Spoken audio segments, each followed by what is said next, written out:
बिस्मिल्लाह रहमान रहीम। नाज़रीन, मादा परस्ती की जिस दुनिया में हम सांस ले रहे हैं, वहाँ हर व्यापारी आलमी इक़दार के दो खाते रखता है, एक सादा लोह सारिफ को मुतमईन करने के लिए और दूसरा धंधे के लिए, यानी हाथी के दांत खाने के और दिखाने के और। ताकत के स्टॉक एक्सचेंज में आलमी इक़दार की कदर कीमत चंद शेयर से ज्यादा नहीं है, जिसने रोज रोज जितने शेयर्स उठा लिए या बेच दिए, मार्केट का तरीका वारदात भी तयशुदा है। कौन कौन सी मफादाती शेयर्स उठाने या गिराने हैं, ये भी 4 या 5 बड़े ब्रोकर्स ही तय करते हैं, और बाकी मार्केट तो इन बड़ों के निकाले गए रेट के पीछे ही चलती है। आज की बात यह है कि मुल्क की सियासत में एक बार फिर से सिलेक्टेड की गूंज है। नून लीग और पीपल्स पार्टी में ठन गई है इंपोर्टेड की मांग में इजाफा, आम उम्मीदवार नजरअंदाज, नए पुराने पाकिस्तान के बाद नई पुरानी सियासत मौजूए बहस। कम उम्र ड्राइवर्स के खिलाफ क्रैकडाउन का हुक्म दे दिया गया है। कम उम्र ड्राइवर्स अपनी और दूसरों की जिंदगियां खतरे में डालने लगे हैं। 18 साल से कम उम्र बगैर लाइसेंस ड्राइवर फौरी गिरफ्तार होंगे। बात यह है कि क्या कम उम्र ड्राइवर्स के वालिदैन को भी सजा हो सकती है, और बेहंगम ट्रैफिक, धुआं छोड़ती गाड़ियां, चिंची और लोडर रिक्शों की भरमार को निकेल कौन डालेगा? इन तमाम टॉपिक्स पर आज हम बात करेंगे। हमारे साथ मौजूद होंगे नसीर वागा साहब, रिजवान रजी साहब, सलमान आबिद साहब, इम्तियाज़ आलम साहब, और हमें ज्वाइन करेंगी शनीला अम्मार साहिबा। इम्तियाज़ आलम साहब, जो इस वक्त मुल्की सियासत की सूरत हाल है, हर तरफ खोखले सियासी नारे और वादे हैं, असल में अवामी मसाइल का जो हल है वो किसके पास है? मालूम नहीं किसके पास है, इन पार्टियों के पास तो नहीं है। और अब ये जब अपनी मंशूर पेश करेगी तो मालूम पड़ेगा। लेकिन ये जो हमें 90 की दहाई के किस्से बयान किए जा रहे हैं और फिर उसके बाद 2017 के किस्से बयान किए जा रहे हैं, उससे तो मामला हल नहीं होगा। दुनिया बड़ी तेजी से बदली है, माशी मसले ज्यादा पेचीदा होकर सामने आए हैं। अब पाकिस्तान जिस डगर पे चला है उस पर माशी इन्हतात और बहरान जो है इसके मुकद्दर में रहेगा। ये जो इमरान खान के दौर में जो बहरान आया है, ये बहरान फकत इमरान खान का पैदा करदा नहीं है। उससे पहले का जो सुनहरी दौर थे, ये तब से चला आ रहा है, और उससे भी पहले ये फौजी हुकूमतों के ज़माने से चला आ रहा है। तो ये जो हमारे पूरे सिस्टम पे उमरा का कब्जा है, यानी एलीट कैप्चर जिसे कहते हैं, उसकी सारी पार्टियां नुमाइंदा बन गई। अब मियां नवाज शरीफ कल खिताब कर रहे थे, आप कारोबार करें, आपसे पूछा नहीं जाएगा पैसे कहाँ से लाए।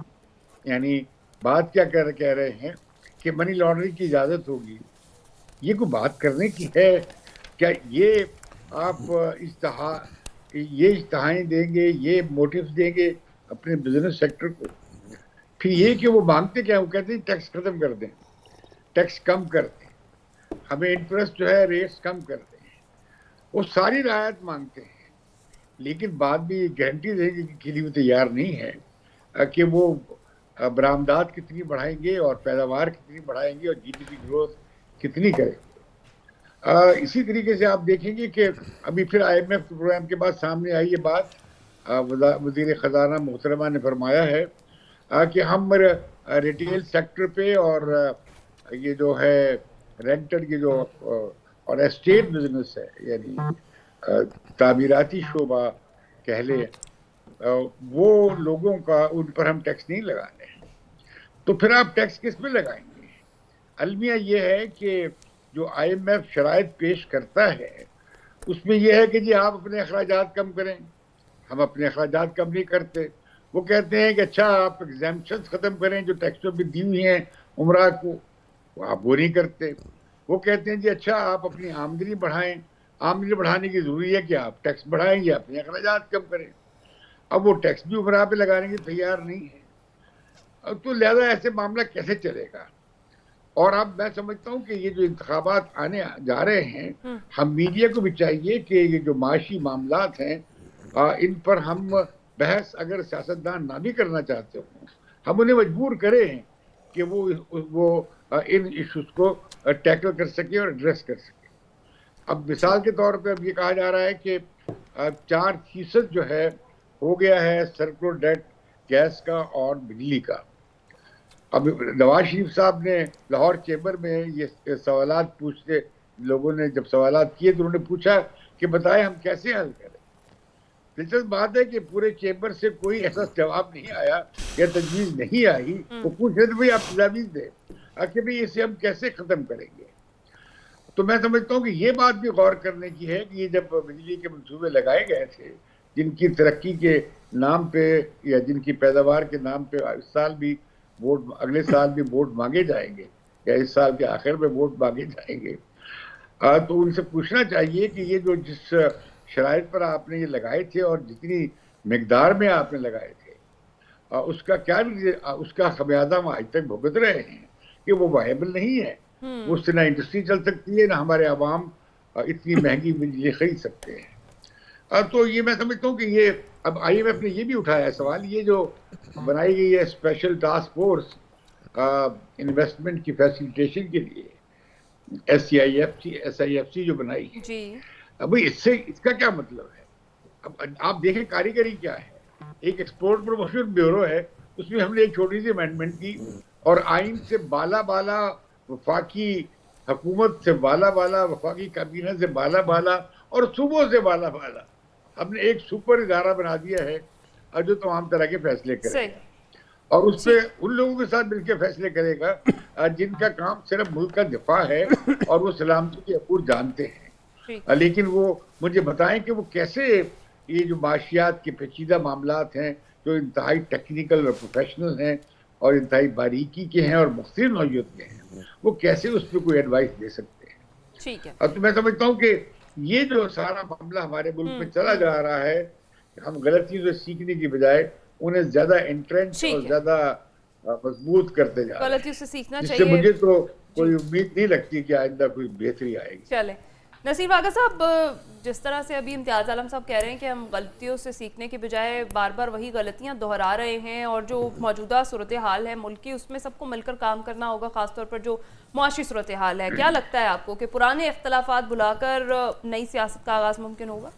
دیکھیے 75 سال سے ایسے تجربات آ رہے ہیں، ہو رہے ہیں اور ساری دنیا دیکھ رہی ہے.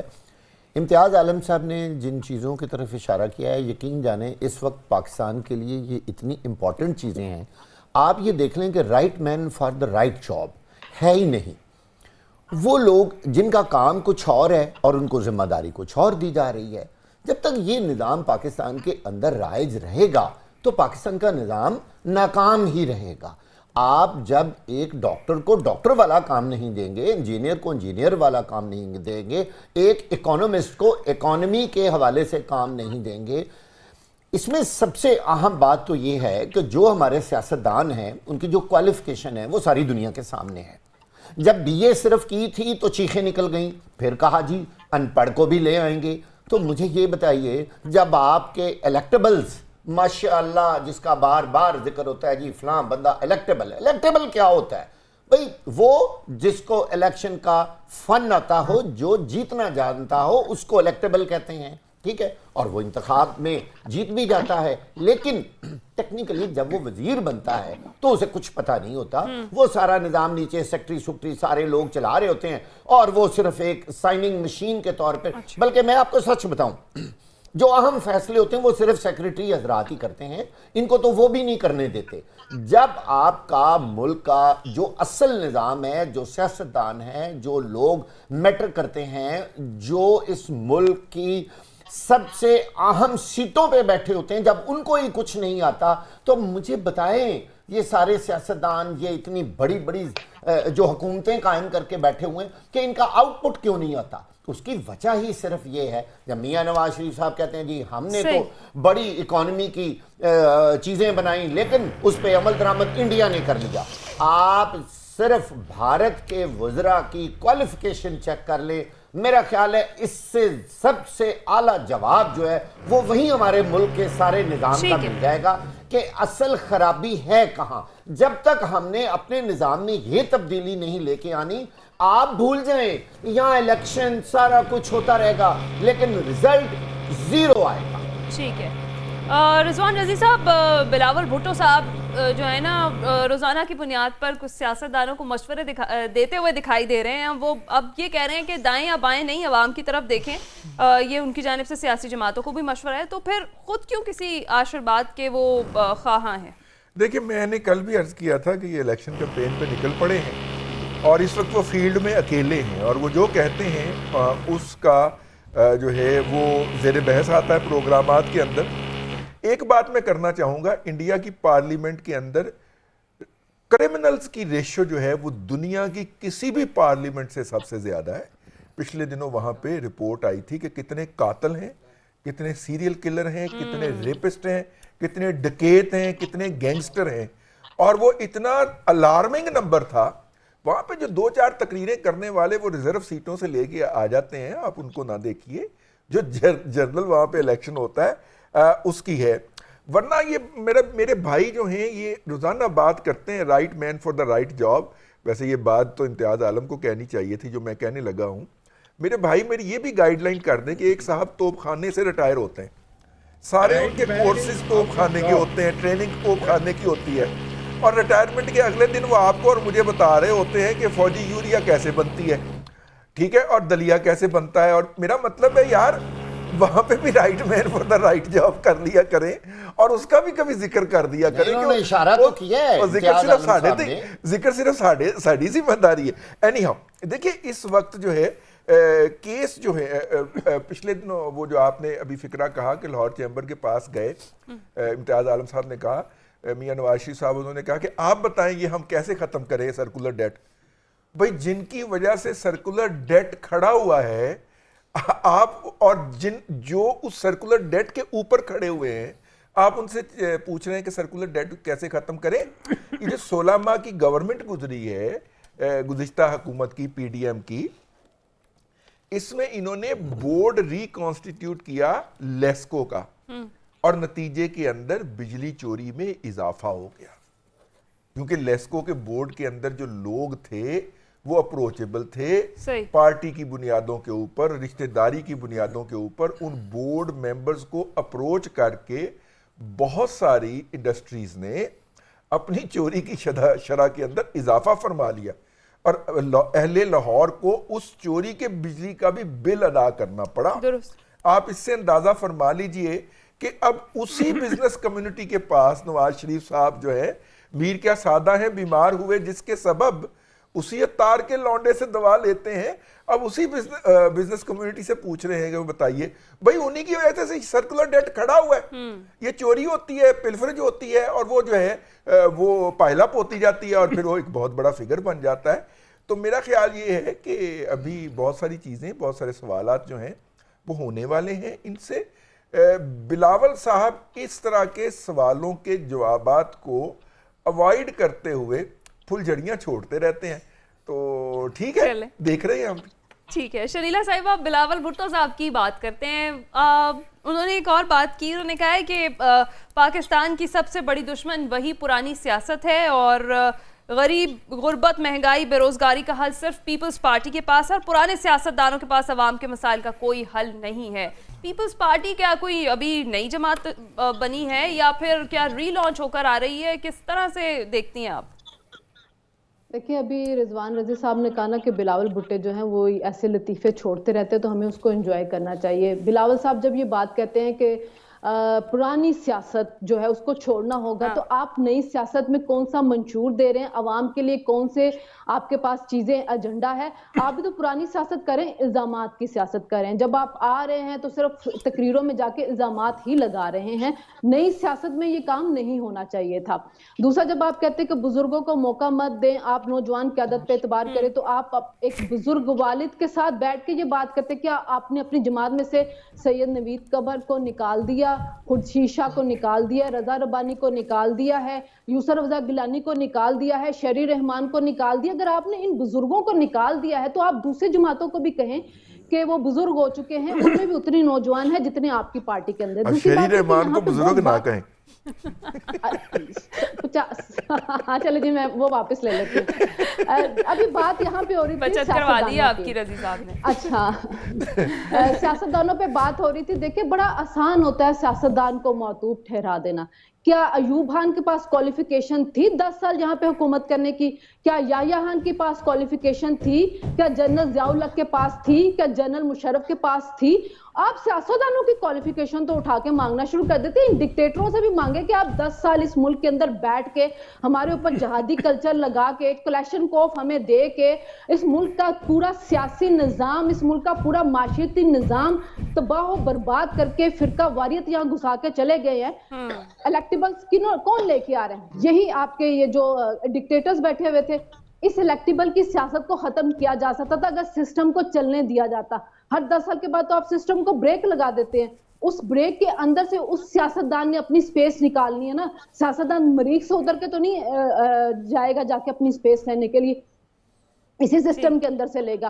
तो बात सिर्फ सियासतदानों तक नहीं रोकनी चाहिए। असल जो सिस्टम के गुनाहगार लोग हैं, जिनकी वजह से सिस्टम खराब होता है, जिनकी वजह से सिस्टम जो से लोगों का एतबार उठ रहा है, उनकी बात करें। आप नादरा के अंदर भी जो है वो आ जाएंगे, जो अभी रिजवान रजी साहब ने कहा, सारी कंपनियों के अंदर उनके लोग आ जाते हैं और उसके बाद बिजनेस भी उन्हीं के लोग कर रहे होते हैं। तो हर जगह पे जो वो छाए होंगे ना, तो आप सियासतदान की क्वालिफिकेशन ना चेक करें, पहले उनकी क्वालिफिकेशन जाके चेक करें कि जिनको हमने अपना माई बाप बना लिया हुआ इस मुल्क के अंदर, और उनके बारे में बात करते हुए पर जल रहे होते हैं हम सबके। सियासतदान इजी टारगेट है, उठे और सियासतदान के ऊपर शुरू हो जाए।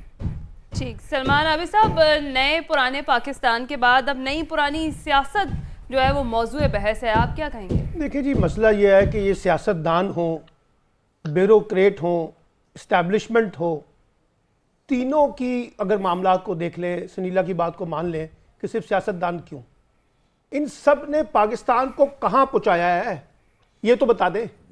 जर्नैलों ने कहाँ पहुँचाया, सियासतदानों ने कहाँ पहुँचाया, इस मुल्क की ब्यूरोक्रेसी ने कहाँ पहुँचाया, इस मुल्क की जुडिशरी ने कहाँ पहुँचा दिया आपको, इस मुल्क के ताजिरों और सनतकारों ने कहाँ पहुँचा दिया।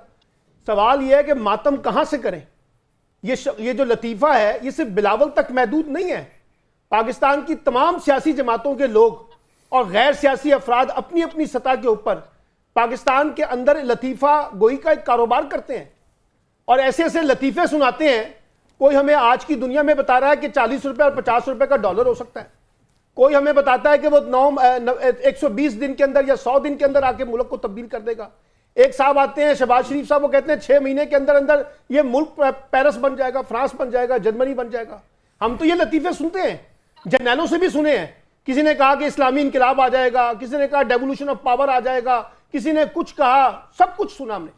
निकला क्या नतीजा? आज कहां खड़ा है पाकिस्तान? कहां खड़ी है पाकिस्तान की अवाम? किसको कसूरवार कहें? हर एक ने अपना अपना एक बंदा पकड़ लिया, कोई सियासतदानों के पीछे, कोई एस्टैब्लिशमेंट के पीछे, कोई ब्यूरोक्रेट के पीछे। ये इज्तिमाई खुदकुशी हुई है पाकिस्तान की, जो इस वक्त हम कर रहे हैं। ना यहां सियासत बन पा रही है, ना यहां जमहूरियत चल पा रही है, ना यहां आइन की कोई कदर है, ना यहां कोई कानून की कदर है, ना यहां कोई हमने अखलाकी मेयारात कायम किए हैं। कल जिनको गालियां बकते थे आज उनको हार पहना रहे हैं। इमरान खान साहब ने भी ये किया, पीपल्स पार्टी भी ये करती है। यही पीपल्स पार्टी कल जब बलूचिस्तान के अंदर अपना कर रही थी मुहिम जोई, वो सब ठीक था। किसने यहां पर आके जमहूरियत को मजबूत बनाया? और किसका मसला है पाकिस्तान की जमहूरियत को मजबूत बनाने का? सब खानदानी सियासत के अंदर उलझे हुए लोग हैं। हाँ। मौलाना फजलुर रहमान चाहते हैं कि मेरा बेटा जो है वो केपीके का चीफ मिनिस्टर बन जाए, या उनका जो समधी है वो गवर्नर केपीके रहे। इधर से आए तो वो नवाज शरीफ साहब चाहते हैं कि वो जुनैद सफदर तक इक्तदार जाए। इधर ये चाहते हैं तो ये कहते हैं बिलावल से मुख्ताबर तक इक्तदार जाए। एएनपी चलती है तो वली खां से लेके एमल वली खां तक आ जाती है, और नीचे चले जाएं, उसके आगे चले जाएं। यानी हमने सियासी जमातों ने कौन सी सियासी जमातों की तश्कीलें नो की है? ये बात बिल्कुल ठीक है इनकी सुनीला की कि जनाब यहां सियासी जमातों को काम करने का मौका नहीं मिला। बिल्कुल मान लेते हैं भाई, जब मौका मिला तब क्या परफॉर्म कर लिया? 15 बरस की तो सिंध में पीपल्स पार्टी की हुकूमत है ना, बिल्कुल। वहां क्या कर लिया? शहबाज शरीफ साहब 10 साल पंजाब में हुकूमत करते रहे ना, पंजाब में हुकूमत करते रहे। देखिए मसला यह है कि हमारे सियासतदानों के पास कोई रोड मैप नहीं है। हाँ। कोई मंशूर नहीं है। ये भी इम्तियाज आलम साहब कह रहे हैं ना कि जनाब मीडिया की जिम्मेदारी है कि वो इकोनॉमी के क्वेश्चन उठाए। भाई मीडिया उठाएगा, ये क्यों नहीं उठाएंगे? ये क्यों नहीं हमें आके बताते कि रोड मैप क्या है? रोड मैप बता रहे हैं कि जनाब ब्लैक मनी का पूछे ना। ये क्या रोड मैप हुआ आपका? यानी ये सारा का सारा जो इंटेलेक्चुअल डिक्लाइनिंग हुई है पॉलिटिकल फोर्सेस की, सिविल सोसाइटी की, मीडिया की, ये उसका खमियाजा है ना कि आज हम यहाँ पे खड़े हैं और हमें अपने मुस्तकबिल के बारे में क्वेश्चन है, हमें सवाल पूछ रहे हैं, हमें पता नहीं चल रहा कि हमारा मुस्तकबिल कहाँ है। तो ये हमें शख्सियात से बाहर निकलना पड़ेगा। ये पाकिस्तान का जो इज्तिमाई रियासती बुरहान है, ये इतना बड़ा बुरहान है, ये किसी एक सियासी जमात के बस की बात नहीं है, लेकिन कोई मुफाहमत करना नहीं चाहता। हर एक दूसरे को जेर करके, मुकाबला करके और खास तौर पे इख्तलाफात को दुश्मनियों में तब्दील करके आगे बढ़ना चाहता है। यही पाकिस्तानी सियासत का इस वक्त का अलमिया है। सादर अल्फाज में कहें तो हर कोई मैं एक बात करूंगी। जी शनीला साहब, देखिए, अगर आप सारे सिस्टम को उठाए ना, एस्टेब्लिशमेंट को, अदलिया को, सियासतदानों का गुनाह आपको फिर भी कम मिलेगा इस मुल्क को तबाह करने का। चले ये किसी दिन तोल लेंगे, बैठ के तोल लेते हैं, तय कर लेते हैं किसने कम किया किसने ज्यादा किया, लेकिन किया उन्होंने भी उतना ही है। खानदानी सियासत, देखिए खानदानी सियासत की बात यह है कि जिसको अवाम मुंतखब करे। और यहाँ अवाम तो किसी को मुंतखब ही नहीं करती। यहाँ अवाम कब मुंतखब करती है सुनीला साहिबा? यहाँ तो आपको पता है, मुझे भी पता है, कौन मुंतखब करता है? अवाम को कब हमने राइट दिया है? मैं और आप नहीं है उस पर तनकीद करने वाले, ये अवाम का काम है। अवाम को राइट तो दे दें पहले इलेक्ट करने का। चले आप अवाम को राइट देते हैं, सियासतदानों को चाहिए थोड़ा अवाम की जानिब भी देखें, अवाम का भी ख्याल करें। ब्रेक का वक्त है, ब्रेक पर जाएंगे। ब्रेक के बाद जब वापस आएंगे बात करेंगे गजा पर इसराइली जारियत का 42वां रोज है। गजा को इमदाद की फराहमी दोबारा मुअत्तल हो चुकी है, इस पर बात करते हैं। वेलकम बैक नाज़रीन। गजा पर इसराइली जारियत का 42वां रोज, टैंकों का मुहासरा, ड्रोन्स की परवाज, गजा के अस्पताल जेल का मंजर पेश करने लगे हैं और अब इमदाद न मिलने से भूख के शिकार बेघर फ़लस्तीनियों की मुश्किलात भी बढ़ गई हैं। इसराइली जुल्म का शिकार गजा इस वक्त दुनिया की सबसे बड़ी जेल का मंजर पेश कर रहा है। इम्तियाज़ आलम साहब,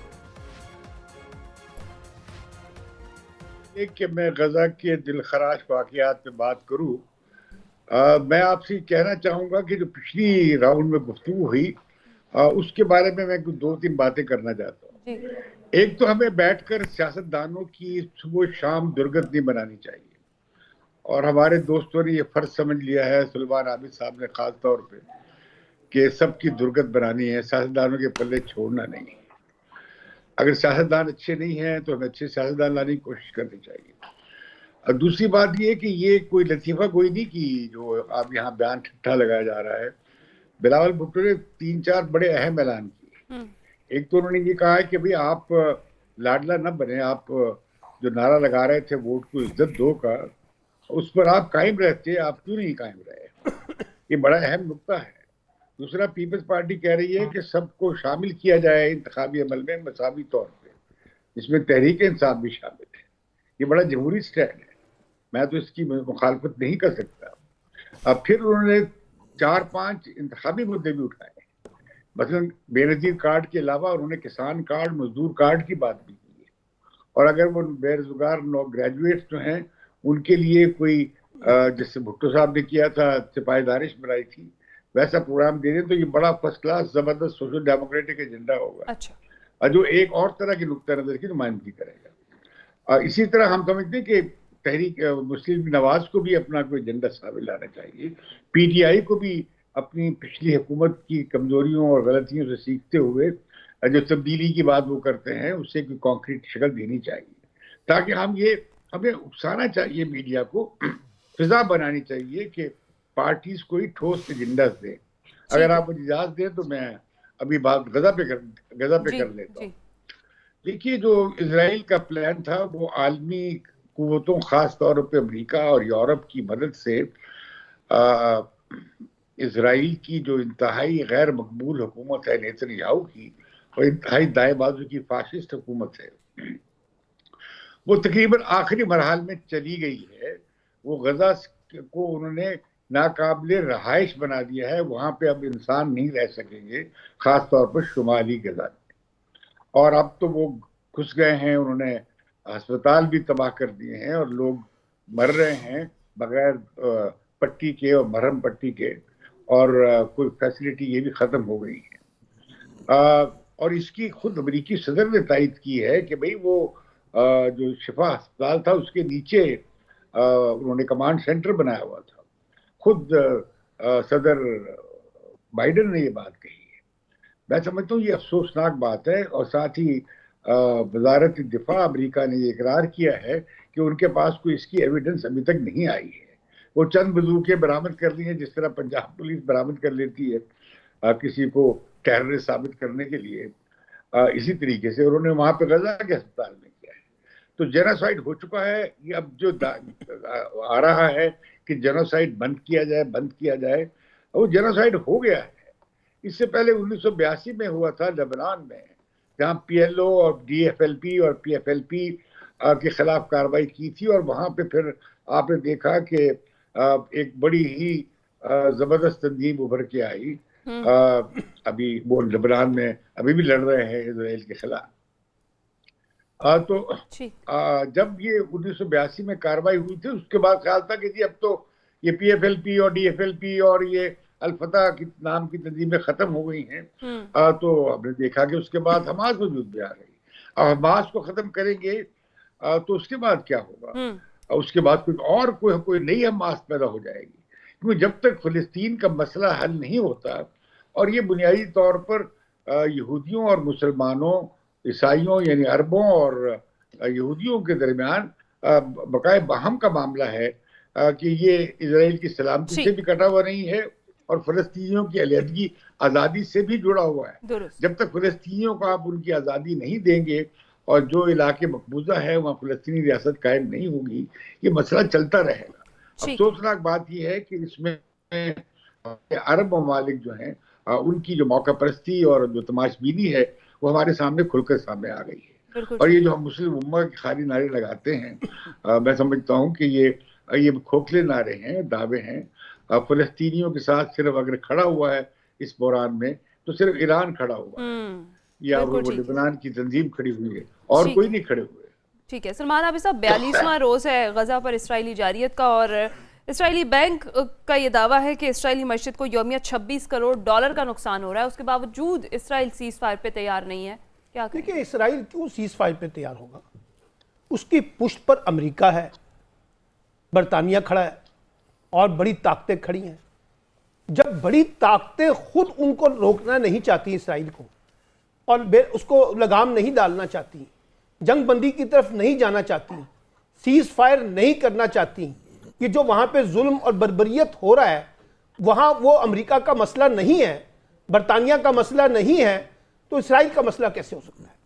देखिए, बुनियादी चीज़, और ये जो अक़वाम मुत्तहिदा है जिसको हमने एक मुज़म्मती करारदाद का इंस्टीट्यूशन बना कर रख दिया है, इसका अगर कोई रोल नहीं है इन सारे मामलात में, जंग बंदी के हवाले से, सीज फायर करने के हवाले से, अकाउंटेबल करने के हवाले से, किसी पर दबाव बढ़ाने के हवाले से, सिर्फ बयानबाजी से अगर ये दुनिया बदलती तो अब तक तो ये दुनिया पता नहीं क्या कुछ हो जाती है। अगर बयानबाजियों से बदलना होता, अगर मुज़म्मती करारदादों से बदलना होता, तो फिर दुनिया में तो कोई जुल्म ही ना होता। जहां जुल्म होगा वहां एक मुज़म्मती करारदाद पेश कर दे, सुबह वो जंगबंदी हो जाएगी, वहां पे रुक जाएगा। देखिए, इसके लिए गैर मामूली हालात में गैर मामूली इक़दामात करने पड़ते हैं। आप इसको मजहब की बुनियाद पे नहीं मैं बात कर रहा, इंसानियत की बुनियाद पे बात कर रहा हूं।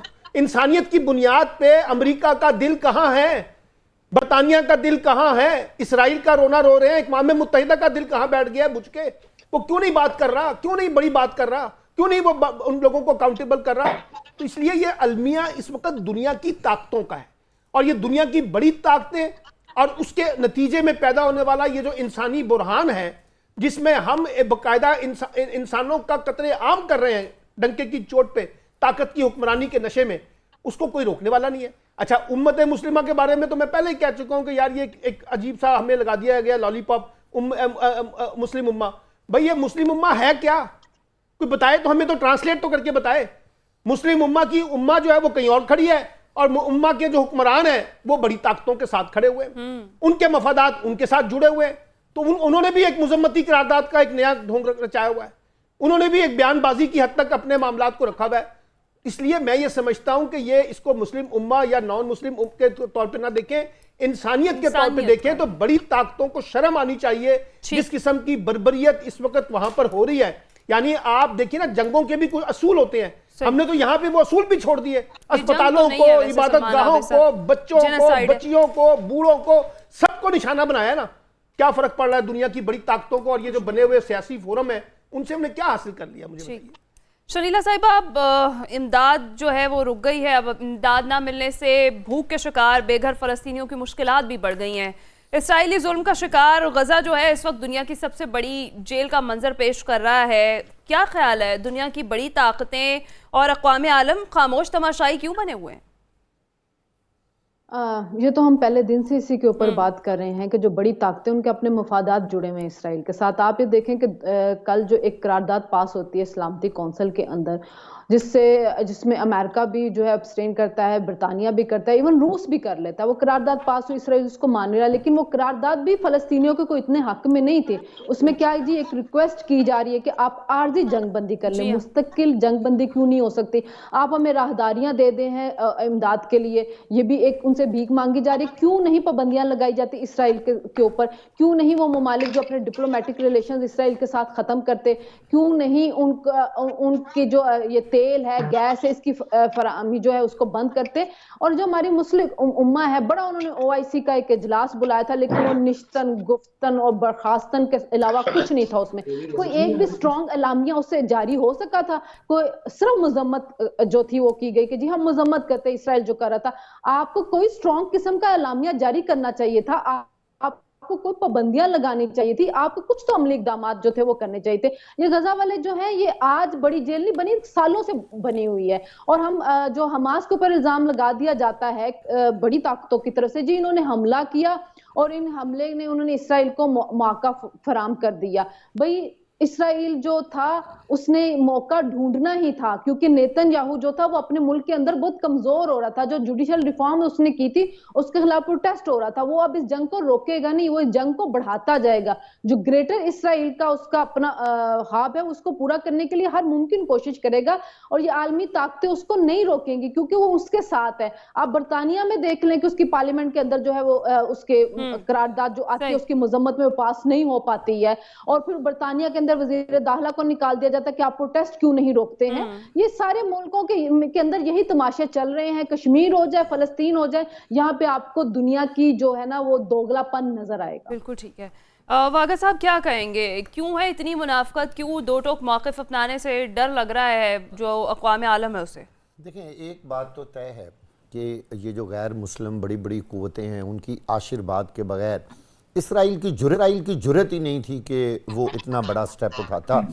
अभी BBC ने एक रिपोर्ट शाया की है और BBC के कुछ लोग जो हैं वो इसराइली फ़ौजियों के साथ अल शिफा हॉस्पिटल गए हैं और वहाँ पर उन्होंने पूरी रिपोर्टिंग करने की कोशिश की है। उन्होंने कहा जी हमें काले शीशों वाली गाड़ियों में छुपा के लेके गए हैं, हमें ना तो वहाँ कोई सुरंगें दिखाई गई हैं, चंद एक बंदूकें सिर्फ पड़ी हुई थी वो उन्होंने दिखाई हैं, जिनसे ये हरगिज़ नहीं लगता था कि यहाँ कोई बहुत बड़ा असले का ज़ख़ीरा मौजूद था। जबकि इसराइल ने दुनिया को ये बताने की कोशिश की है कि हमने अल शिफा हॉस्पिटल पे जो हमला किया है उसकी वजह ये उन्होंने बताई कि जी यहाँ बहुत बड़ा असला खाना मौजूद था और नीचे सुरंगें थीं और यहाँ बहुत बड़ा जो है एक हमास का अड्डा था, जो कि बिल्कुल झूठ साबित हुआ। BBC के साथ एक और भी इंटरनेशनल एजेंसी वहाँ शामिल थी और सब ने ये रिपोर्ट किया कि वहाँ कुछ भी नहीं था। मेरा ख्याल है कि इसराइल के लिए इससे बड़ी शर्मिंदगी की और बात क्या हो सकती है कि जिनको वो साथ लेके गए उन्होंने ही उन सारी बातों से इनकार कर दिया। और फिर उन्होंने सबसे आम बात ये की कि हमें इसराइली फ़ौजियों ने किसी भी डॉक्टर से या किसी भी वहाँ के लोकल बंदे से बात तक नहीं करने दी। उन्होंने बाकायदा पूरा नक्शा खींचा कि किस तरह घर तबाह हुए थे, किस तरह लोग मर रहे थे, किस तरह बीमार पड़े हुए थे, वो पूरा उन्होंने एक नक्शा बताया। लेकिन जब किसी को हया शर्म ही ना आनी हो, हमारे अपने ही वो लोग जो उनके साथ बिजनेस पार्टनर हैं, सऊदी अरब में एक इतना बड़ा शहर इसराइल की मदद से जो बनाया जा रहा है, और इसके अलावा आप देखिए अमेरिका की सारी इकॉनमी जो है उसमें इसराइल का कितना बड़ा हिस्सा है। भाई यूके की इकॉनमी में वो क्यों इनके खिलाफ एहतिजाज करेंगे, मफाद की खातिर वो इनको क्यों रोकेंगे? जब हमारे अपने ही उनको है ना नहीं रोक रहे, तो मुझे बताइए उनको क्या रोकने की जरूरत है? आप देखें पूरे मुस्लिम दुनिया ने उनकी जितनी चीज़ें हैं, उनके जितने आर्टिकल्स हैं जो वो बनाते हैं, उनका किस हद तक हमने बायकॉट किया है। میرا خیال ہے کوئی 10-15% بائک آؤٹ ہوا ہے جو ہم میڈیا پہ دیکھ رہے ہیں. ہر بندہ پتہ کیا سوچتا ہے, لو میں اگر ایک یہ چیز خرید لوں گا تو اس سے کیا فرق پڑے گا, او بھائی اسی سے تو فرق میرے پڑے خیال گا. سے انڈیویجولز تو سوچ رہے ہیں, حکمران نہیں سوچ رہے ہیں. رضوان رضی صاحب, ایک بار پھر سے غزہ کو امداد کی فراہمی معطل کر دی گئی ہے. موسم وہاں پر اب سرد ہو گیا تھا بارش کے بعد, فاقوں کا اب خدشہ ہے, کیا کہیں گے؟ دیکھیے اس کا جو ذمہ دار ہے وہ مصر ہے. مصر نے اس وقت بند کیا ہوا ہے وہ سلسلہ, اور آج امریکہ کے ایک ٹی وی چینل کا ایک کلپ جو تھا وہ گھوم رہا تھا جس میں کومنٹیٹر خاتون جو تھی وہ بڑی تکلیف کے ساتھ, بڑے دکھ کے ساتھ عرض کر رہی تھی کہ فلسطینیوں کی مشکلات ختم ہونے کا نام نہیں لے رہی, اور پاکستان نے بھی 17 لاکھ فلسطینی اپنے ملک سے نکالنے کا اعلان کر دیا ہے. میرا خیال ہے کہ وہ جو خاتون ہیں وہ کوئی ہمارے ہی 5th جنریشن ہائیبریڈ وار کے کوئی تبصرہ نگار ہوگی جو وہاں پہ ٹرینڈ کر کے بٹھائی گئی ہوگی, اور یقیناً وہ خاتون جو ہے امریکہ سے فرار ہو کے برطانیہ میں سیاسی پناہ لے گیا آئندہ کچھ دنوں کے اندر. تو کہنے کا مطلب یہ ہے کہ اس طرح کے لطیفے بھی پھوٹ رہے ہیں اس وقت. اگر ہم دیکھیں, دیکھیں ایک ثانیہ ہے, ایک المیہ ہے, لیکن مجھے اس بات کے اوپر تھوڑی سی تسلی ہے کہ وہ جو ایک کلیمپ ڈاؤن ہوتا تھا نا میڈیا کے اوپر, اور اسرائیل کے خلاف کوئی خبر باہر نہیں, اس کی جو ظلم و ستم تھے اور جو چنگیزیت تھی اس کے خلاف کبھی دنیا کے اندر خبر نہیں آئی. یہ سوشل میڈیا نے ایک ونڈو فراہم کی ہے, اور خاص طور پہ ایلن مسک نے ٹویٹر کو اوپن رکھا ہے اس حوالے سے. باقی فیس بک وغیرہ کے اوپر کلیمپ ڈاؤن ہو گیا ہے, لیکن ٹویٹر کے ذریعے ان کی جو مزریز ہیں وہ عوام کے سامنے آئی ہیں, اور یہ دنیا بھر کے اندر جو مظاہرے ہو رہے ہیں اس وقت اگر ہم دیکھیں اس کا شاید یہی مطلب یہ اسی کا نتیجہ ہے. اس کو اگر ہم یوں دیکھ لیں, اس کا ہر جھوٹ اسرائیل کا, بھلے وہ 30 بچیوں کے ریپ کا ہو یا بچوں کے گلے کاٹ کے ان کی لاشیں جلانے کا ہو, بھلے سرنگوں کا ہو, بھلے وہ ہیڈ کوارٹرز کا ہو, ہر جھوٹ جو ہے ان کا وہ بے نقاب ہوا ہے. بھلے پاکستانی نیاد خاتون انیلا جو ہیں جنہوں نے امریکہ کے اندر فلسطینیوں کے قتل و غارت گری کی حمایت کی ہے, بھلے اس کو پاکستان کا نمائندہ شو کرنے کا ہو, کوئی بھی جھوٹ جو ہے وہ ود ان سیکنڈ جو ہے وہ بے نقاب ہوتا ہے اور ان کا پروپوگنڈا ایکسپوز ہوتا ہے. پریشر بن رہا ہے, امریکن نہیں مان رہے اس کو, وہ الگ بات ہے, برطانوی نہیں مان رہے اس کو, وہ الگ بات ہے, مانیں گے کتنی کی دیر سسٹین کر پائیں گے اس کو. اور مزے کی بات یہ ہے کہ اسرائیل کے اندر بھی الیکشن آنے ہیں, الیکشنیرنگ پروسیس میں ہی ہے وہ, اور امریکہ کے اندر بھی الیکشن آنے, اور اس فلسطین کے مسئلے نے ان کو آور کرنا ہے. تو وہ اپنے ممالک کے اندر بھی اس کو مینٹین کر رہے ہیں, اور انٹرنیشنل ادارے جو ہیں وہ بے نقاب ہو رہے ہیں, اور نئے ریجنل جسے کہنا چاہیے الائنسز کی طرف اب بات جائے گی, ڈیفنس پیکٹس کی طرف بات جائے گی. نئے انہیں دنیا کو پتہ چل گیا ہے کہ اقوام متحدہ از گڈ فار نتھنگ, وہ ان کو کسی جارحیت کے مقابلے میں نہیں بچا سکتا, تو انہیں پھر کسی کے ساتھ الائنس کرنا پڑیں گے. اب 2 سے زیادہ قطب ہوں گے اس دنیا کے. ٹھیک ہے جی, بہت سے جو کردار ہیں وہ بے نقاب ہوئے ہیں, بالکل ٹھیک ہے. رضی صاحب بریک پر جب واپس آئیں گے بات کریں گے. وزیر اعلیٰ پنجاب کم عمر ڈرائیورز کے خلاف ان ایکشن ہے, اور پنجاب میں کم عمر ڈرائیورز کے خلاف کریک ڈاؤن کا حکم دے دیا, اس پر بات کرتے ہیں ہم اس بریک کے بعد. ویلکم بیک ناظرین. وزیر اعلیٰ پنجاب کم عمر ڈرائیورز کے خلاف ان ایکشن ہے, کم عمر ڈرائیورز کے خلاف کریک ڈاؤن کا حکم دے دیا ہے. کم عمر ڈرائیورز اپنی اور دوسروں کی زندگیاں خطرے میں ڈالنے لگے ہیں. 18 سال سے کم عمر بغیر لائسنس ڈرائیور فوری طور پر گرفتار ہوں گے. بات یہ ہے کہ کیا کم عمر ڈرائیورز کے والدین کو بھی سزا ہو سکتی ہے؟ شنیلا صاحبہ کیا کہیں گی؟ جو ابھی پچھلے کچھ دنوں میں لاہور میں خاص طور پر ایک واقعہ پیش آیا ہے جس میں 6 قیمتی جانیں گئی ہیں ایک کم عمر ڈرائیور کی نااہلی سے. ایسی صورتحال میں یہ جو وزیر اعلیٰ پنجاب کا سٹیپ ہے کتنا خوش آئند ہے؟ ہنا صرف ایک سٹیپ سے کچھ نہیں ہو جائے گا. جو ورلڈ ہیلتھ آرگنائزیشن ہے اس کے مطابق پاکستان میں ہر سال 35,000 لوگ جو ہے نا وہ حادثات سے ان کی ڈیتھ ہوتی ہے, اور 50,000 سے زیادہ معذور ہو جاتے ہیں. 9 ارب ڈالر جو ہے وہ پاکستان کا خرچ ہوتا ہے ان تمام حادثات میں طبی امداد دینے میں, گاڑیوں کی مرمت کرنے میں. دوسری بات یہ ہے کہ آپ جو ہے صرف ایک یہ نہیں ہے اوور سپیڈنگ جو ہوتی ہے, جو ہمارے ٹرک ہیں اوور لوڈ ہوتے ہیں ان کے ذریعے کتنے حادثات ہوتے ہیں. آپ پنجاب کے اندر آپ کے 35,000 سے ज्यादा चिंगची हैं, जो कम उम्र लोग जो है ना नौजवान चला रहे होते हैं और उनके नंबर प्लेट्स भी नहीं लगे हुए हैं। कम उम्र नौजवान से गाड़ी नहीं चला रहा तो बाइक भी चला रहा होता है, इशारे तोड़ रहा होता है, हेलमेट नहीं पहना होता है।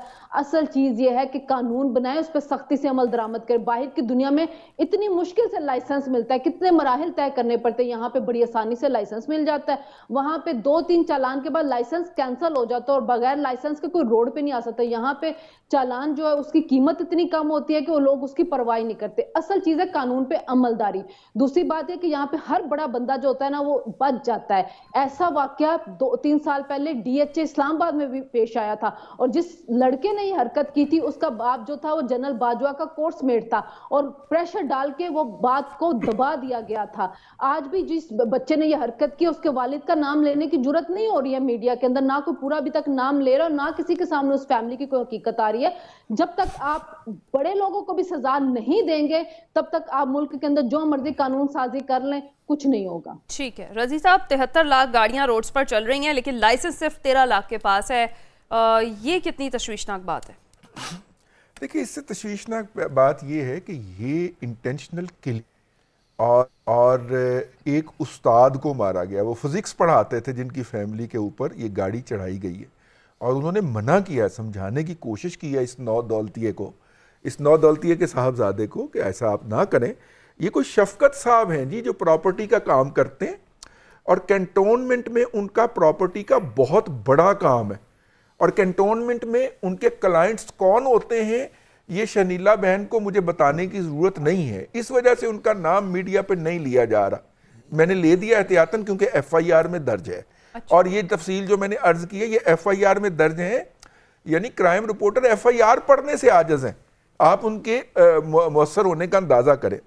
लेकिन देखिए उस बच्चे ने 160-180 किलोमीटर पर आवर की स्पीड पे ये कह कि अच्छा मैं आपको उन्होंने कहा टक्कर लग जाएगी बेटा, तो उसने कहा मैं आपको दिखाता हूं टक्कर होती क्या है। और फिर उसने वो 160-180 की स्पीड के ऊपर जोर से आके टक्कर मारी है, जिसके नतीजे के अंदर वो फैमिली जो है वो पूरी की पूरी शहीद हो गई है। मेरा ख्याल है कि इसके अंदर जो पंजाब पुलिस ने क्रिमिनल रोल प्ले किया है और उसे जेवनाइल बना के पेश करने की कोशिश की है, वो भी नाकाबिले माफी है। देखिए वो कहता है मैं A2 में पढ़ता हूं, यानी A लेवल के 2nd ईयर में पढ़ता हूं। बच्चे का आगाज किसी भी सूरत के अंदर 5.5-6 साल से पहले नहीं होता पहली क्लास के अंदर। इसका मतलब है कि 11 साल का O लेवल उसने 17 साल की उम्र में किया है और उसके अंदर 2 साल मजीद डालें, यानी वो इस वक्त 19वें साल में है और पुलिस उसे शो कर रही है कि 14वें साल में है। पहले तो उस बंदे को सस्पेंड करना चाहिए, वैसे बाय द वे वो हो गया है। अच्छा। जिसने ये रिकॉर्डिंग की थी, जो 2 इन्वेस्टिगेशन ऑफिसर जो है वो सस्पेंड हुए हैं, जिन्होंने ये रिकॉर्डिंग करके इसको बच्चा जाहिर करने की कोशिश की है। और उनको भी बहुत ज्यादा मतलब कि उनके ऊपर ये खदशात हैं कि उन्होंने ये उसको बच्चा जो है वो मुफ्त में जाहिर नहीं किया, उसका बकायदा कुछ ना कुछ वसूल किया है। तो मेरा ख्याल है ये सारे पहलू हैं जिसकी तरफ हमें तवज्जो देने की है। तो ये हादसा नहीं है। मैं चाहूंगी क्विकली आप इस पे भी रोशनी डालें कि अगर तो वो इसको साबित कर देते हैं कि वो 18 साल से कम उम्र है ड्राइवर, तो फिर तो उसकी कोई इस तरह से लीगल सजा नहीं बनती है, और अगर वो 18 साल से ज्यादा है तो फिर उसको सजा बनती है। इसी सूरत हाल में तो क्या फिर ऐसे बच्चों के वालिदैन को सजा नहीं देनी चाहिए जिन्होंने उन्हें इस तरह से सड़कों पर आजाद छोड़ दिया? बिल्कुल, क्योंकि उन्हीं वालिदैन ने वो आला कत्ल फराहम किया है। 302 के साथ एक और दफा भी लगा करती है 307, जिसको आप मतलब के कत्ल के अंदर मावनत कहते हैं। तो ये वालिदैन के ऊपर 307 लगनी चाहिए और तमाम लोग वहां पे मौजूद गवाह हैं, इवन लड़के का बाप भी गवाह है जिसने आके अपने बच्चे को रोकने की कोशिश की है, लेकिन उसने गाड़ी को टक्कर लगाई है। ये वो इतलात हैं जो इस वक्त तक छप चुकी हैं और सोशल मीडिया के ऊपर सर्कुलेट कर रही हैं। सलमान आबिद साहब कैसे देखते हैं ये जो फौरी क्रैकडाउन का हुक्म दिया गया, इससे क्या कोई फायदा होगा? पहली बात तो रिजवान रजी साहब जरा हौसला करें, ऐसी बिला वजह हमारे यहाँ कब कितने बड़े ताकतवर लोगों को कब सजा मिली है सर, जो हम इस तरह के केस को नमूना बनाकर साबित करेंगे कि जनाब बहुत कुछ हो जाएगा। ये जो वज़ीर आला साहब ने इक़दाम किया ठीक इक़दाम है, होना चाहिए, लेकिन ये हमें उस वक्त क्यों आता है जब कोई हादसा हो जाता है? जब हादसे नहीं होते एक नॉर्मल लाइफ में हम इन चीज़ों को क्यों नहीं मैनेज कर पाते? कैसे लोग लाइसेंस बनवा लेते हैं, कैसे लोग लाइसेंस नहीं बनवाते हैं, कैसे वो सड़कों पे आ जाते हैं, कैसे पुलिस उनसे पैसे ले लेती है, और पैसे लेके फिर छोड़ देती है।